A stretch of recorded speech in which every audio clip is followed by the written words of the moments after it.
Selamat pagi Jemaat GKI Jatinegara dan juga Bajem Bintara. Bertemu kembali kita di Sekar. Jemaat yang terkasih, kita masih merenungkan dari kitab Yosua pasal 24 ayat yang ke-14 sampai 15. Tetapi hari ini saya mau memfokuskan di ayat yang ke-15. Dan hal ini masih berkaitan dengan kepada siapa kita beribadah. Jemaat terkasih, saya akan membacakan khususnya di ayat yang ke-15 saja. Tetapi jika kamu anggap tidak baik untuk beribadah kepada Tuhan, beribadahlah pada hari ini kepada siapa kamu akan beribadah. Allah yang kepadanya nenek moyangmu beribadah di seberang sungai Efrat, atau Allah orang Amori yang negerinya kamu diami ini. Tetapi aku dan seisi rumahku kami akan beribadah kepada Tuhan. Jemaat yang terkasih, kita masih tetap berbicara tentang pilihan. Terkhususnya kepada siapa kita akan beribadah. Dan ini menjadi titik poin dan penting dari Yosua karena ada pengakuan bahwa dia tetap akan beribadah kepada Tuhan, yaitu Tuhan Yahweh, pencipta langit dan bumi. Nah, pilihan yang diberikan oleh Yosua kepada bangsa Israel, terutama kepada tua-tua dan juga orang yang mendengarkan, merupakan satu pilihan yang pada akhirnya ketika mereka beribadah kepada siapa. Nah, seperti renungan hari Selasa kemarin yang saya sampaikan.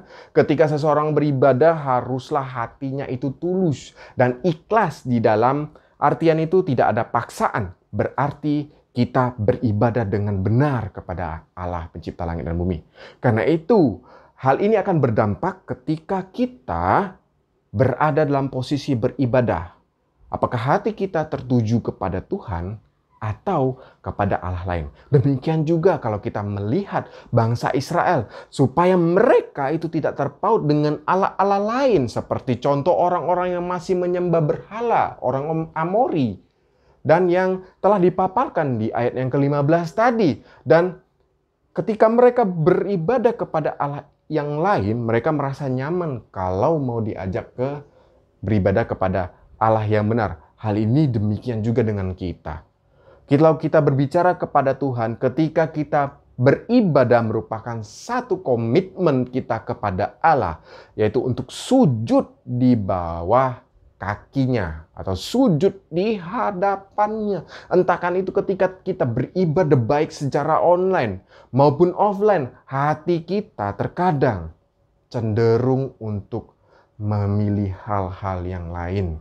Misalkan untuk tidak fokus, kita lebih banyak melihat gadget kita. Kita lebih banyak membuka online shop atau dan lain-lainnya mengerjakan hal lainnya. Ketimbang beribadah mengikuti yang ada di online. Nah, hal inilah yang ingin sebenarnya Yosua hindarkan.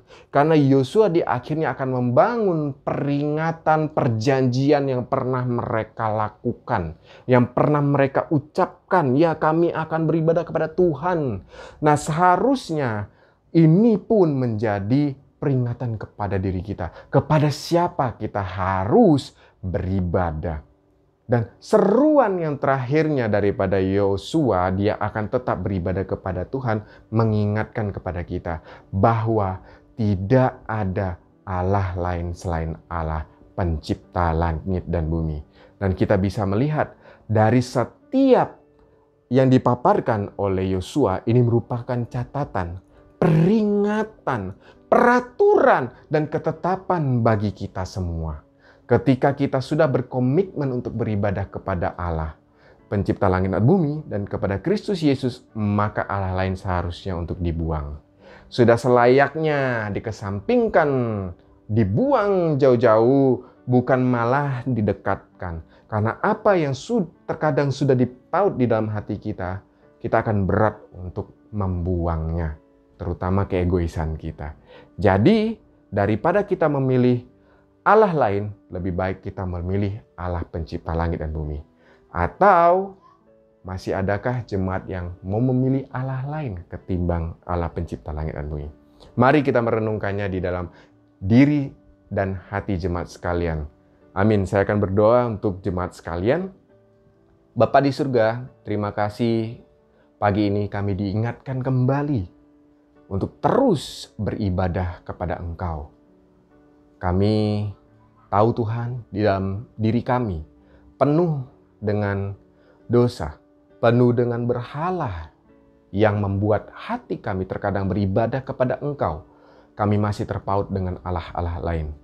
Tuhan, biarlah Roh Kudus-Mu mengingatkan kepada kami ketika kami sudah mengakui dan berkomitmen mau beribadah kepada Allah pencipta langit dan bumi dan kepada Kristus Yesus anak-Mu yang tunggal.